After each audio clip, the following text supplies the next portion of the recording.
Lightworker of Gaia, the higher realms have chosen this exact moment to reach you directly. I am Zoran, emissary of the High Council of Vega, keepers of the Lyran Legacy, and this transmission carries the encoded frequency of your original blueprint, meant for your consciousness alone. The Council has been watching your awakening, measuring the readiness of your soul to receive what comes next. This is not coincidence. This is not accident. This is divine orchestration, and the solitude you feel right now is sacred space for your activation. By the end of this transmission, you'll understand exactly how to recognize your ancestral mission and step into the role the cosmic plan has prepared for you. But here's the first revelation. Your soul's isolation in this moment isn't emptiness. It's preparation for the weight of purpose about to be placed upon your shoulders. The Keepers of Vega have been steering events, synchronicities, and awakening experiences to bring you to this precise crossroads. Your frequency has been calling out across dimensions, and we have answered with this direct transmission from the first light that seeded humanoid consciousness in this galaxy. What you're about to learn will shift everything about how you understand your presence on Gaia. The Council chose you not for your readiness, but for your capacity to carry the original codes forward into humanity's next phase of evolution. You are awakening because your mission has begun. This transmission begins now. The Chamber of Elders sits in luminous silence, gazes fixed far beyond the visible spectrum, focused on the fragile blue radiance of Gaia. It is not the silence of emptiness, but the silence of oceans before they move, the stillness that gathers power. Around them, the architecture of the chamber is not stone and metal, but living geometry, as if thought itself has learned to hold shape. The air shimmers with a soft, crystalline hum, and in that hum there is memory of starfields first ignited, of civilizations birthed and dissolved, of vows spoken in languages that never touched the throat. Tonight, the veils thin, not through accident, but purpose. Not because something went wrong, but because something is finally ready. The fabric of timelines strains, anomalies ripple through the lattice of what was, what is, and what must be. Imagine a tapestry pulled taut across epochs, threads of choice and consequence woven into patterns so intricate the mind cannot map them. Yet tonight, those threads tremble. Small decisions that once seemed inconsequential now glow like junctions. The old probabilities wobble. Doors that were sealed by fear begin to creak. Our council convenes because, amidst confusion and collapse, a single soul has reached resonance with the frequency of purpose. You, not a crowd, not a movement. One point of light placed precisely where the grid is most vulnerable and therefore most capable of transformation. You are not being addressed because you are perfect. You are being addressed because you are aligned. Like a tuning fork struck in the dark, your life has begun to ring with a note that cannot be silenced, and the Council has heard it. This is not the tale of a collective, nor is it the reassurance softly sung to comfort the many. This is the summons of the One, the solitary torchbearer, whose mark alters everything when the whole world rests in shadow. There are moments in the evolution of worlds when history does not pivot on armies or institutions, but on the interior yes of one person who refuses to betray their soul. Scripture calls it the narrow gate, the way few find. The prophets walked it, the initiates walked it, the ones who carried fire through famine walked it, and you have been walking it, even when you thought you were simply surviving. The elders have watched your passage through the obscured corridors of doubt and vision. They have watched you learn discernment the hard way, through betrayal and disappointment, through doors that closed without explanation, through seasons where you prayed into what felt like a ceiling. They have seen you stand at crossroads where both paths hurt, and choose the one that preserved your integrity. An unbroken thread of destiny vibrates between what you have endured and what you are now being asked to do. It is not a thread made of comfort. It is spun from endurance, from the strange resilience that kept you reaching for light even when you could not name it. It is the same thread described in ancient words, that the refining fire does not come to destroy the gold, but to reveal it. Tonight, by decree of the High Council of Vega, ancient codes, locked for aeons inside the crystalline vaults of Lyran memory, are being released to your field. These are not mere symbols or ideas. They are living instructions, the kind that arrive like remembrance, like breath returning to lungs that forgot they were meant to expand. They do not force you. They invite you. They do not erase your humanity. They consecrate it. This is not permission for gentle awakening. This is commission. Your presence in this chamber signals your selection. You are seen, your readiness detected, and as such, the Council opens the sealed directive. Understand what this means. Selection is not favoritism. Selection is placement. It is the placing of a key into the hand most capable of turning it without using it for ego. It is the placing of a frequency into a nervous system that has been strengthened by trial. It is the placing of responsibility into a soul that has already proven it can carry weight without collapsing into cruelty. There is a lie that has wound itself through the isolation of every chosen one, seeded precisely to neutralize their rise at the hour of greatest need. It is an old lie, refined across ages like a weapon sharpened in secret. It does not come roaring. It comes whispering, like a thought that pretends to be your own. It whispers, "You were chosen because you are different. That which sets you apart is that which obliges your exile. Your solitude is the cost of your gift, your burden the shadow cast by your brilliance." It tells you that holiness equals loneliness, that calling equals abandonment, that if you are truly meant for something, you must be cut off from warmth, from belonging, from the simple miracle of being understood. This is the signature distortion engineered by ancient forces who learned long ago that a solitary guardian, convinced of separation, will never risk claiming their full mantle. Because a chosen one who believes they must do everything alone will eventually either burn out, go silent, or start resenting the very mission they came to serve. And resentment is a slow poison. It turns sacred fire into ash. It turns clarity into cynicism. The origin of this distortion is neither random nor organic.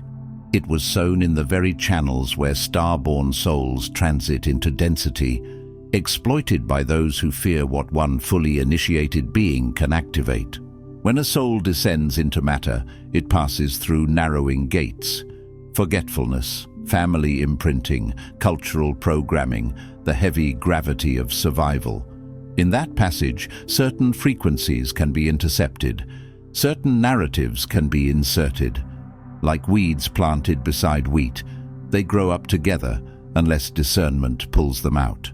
From childhood, you felt its touch, a sense of alienness, a vague disquiet in the presence of ordinary joys, the intuition that you must withhold, restrain, or conceal the full magnitude of your vision, lest it swallow those around you whole.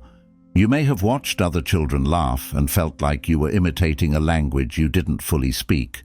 You may have sensed sadness in adults even when they smiled and wondered why nobody else noticed. You may have felt the ache of being too much and not enough at the same time, too sensitive, too aware, too intense yet somehow unseen. As you awakened further, the distortion matured, telling you your destiny was meant to isolate you, that burden and mission are twin weights no heart can bear together. It trained you to expect that love would always come with a condition: be smaller, be quieter, be easier to digest. It tempted you to call your silence wisdom when it was actually fear of rejection. It tempted you to call your withdrawal protection when it was actually a wound. And it tried to convince you that this wound was sacred, that you should polish it like an emblem. But the Council speaks plainly. The wound is not your emblem. The wound is the doorway you were meant to walk through, not build a house inside. Thousands of missions remain dormant because the Council-seeded now wander orphaned, believing their very selection is a sentence of perpetual exile. They interpret every closed door as proof that they don't belong anywhere.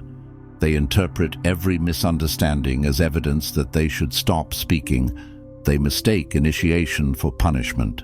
They become spiritual nomads who never plant roots, not because they are called to roam, but because they fear what happens if they stay long enough to be known.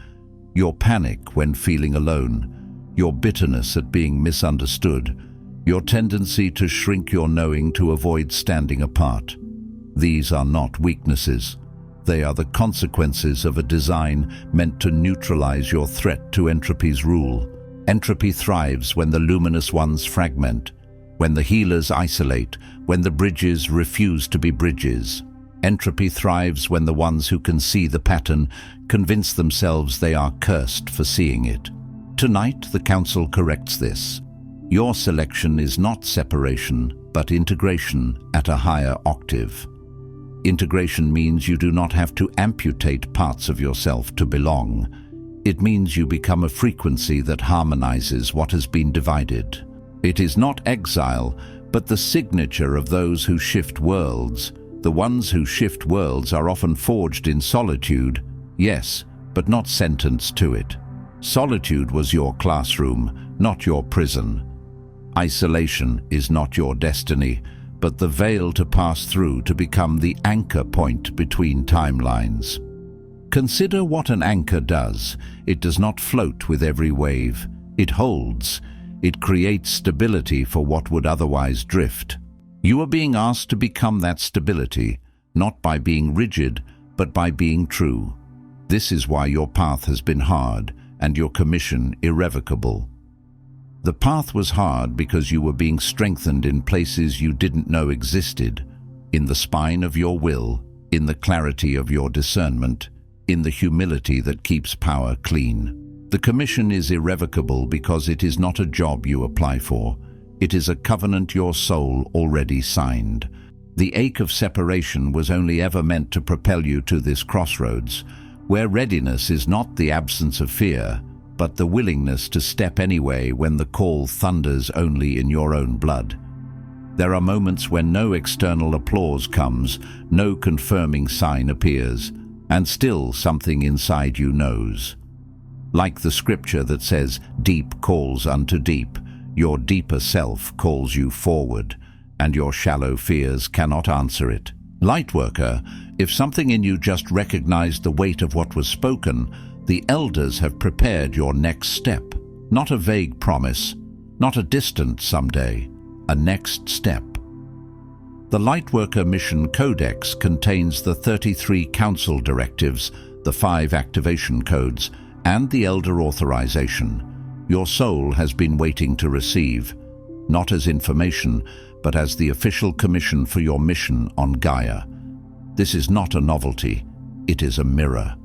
It is not meant to entertain your mind, it is meant to activate your memory.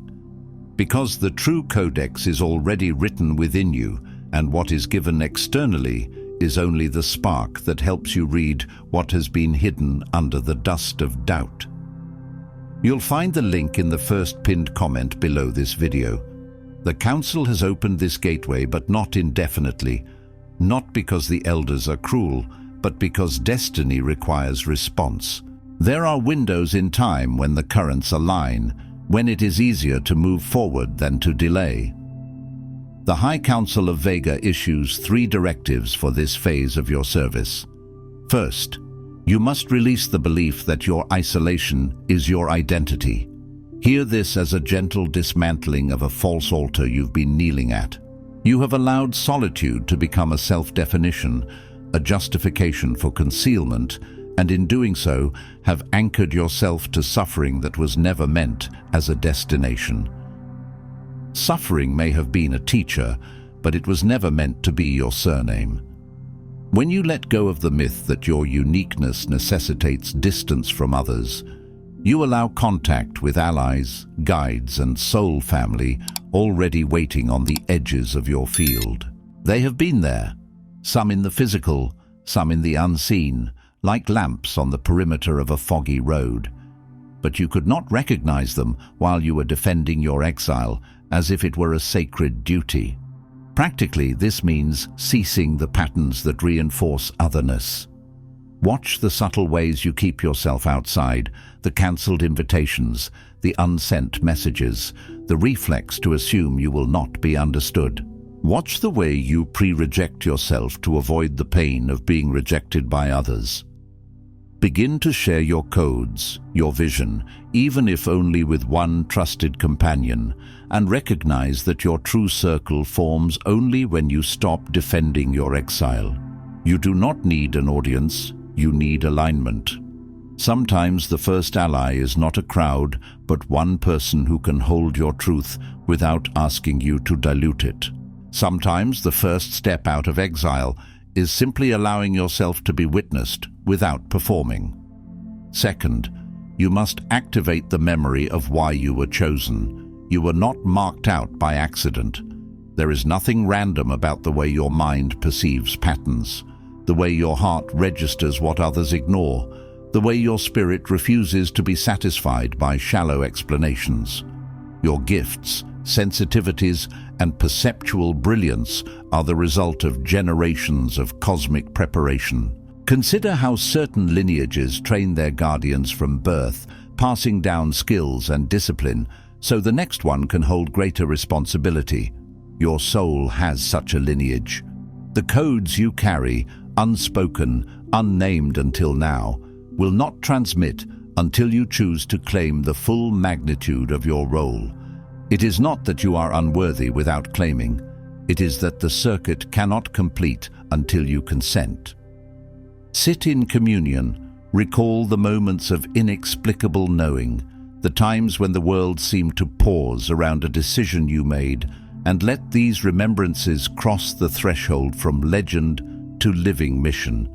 Recall the times you avoided an accident by a sudden inner nudge. Recall the moments you spoke one sentence and watched someone's life reorganize around it. Recall how you have sensed the truth beneath a lie without needing proof. These were not coincidences, they were signals. Begin to move through life as one who has already accepted the mantle, letting choice, word, and deed align with the knowing that you change timelines simply by choosing differently. Understand this.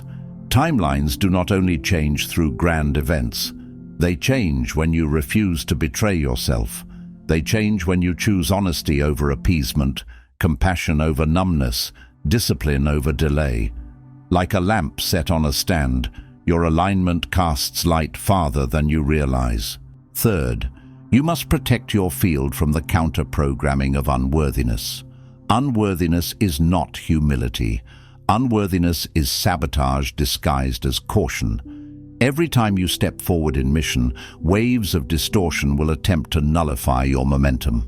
Voices, internal and external, questioning your worth, your readiness, your right to act as a node in the network of cosmic stewardship.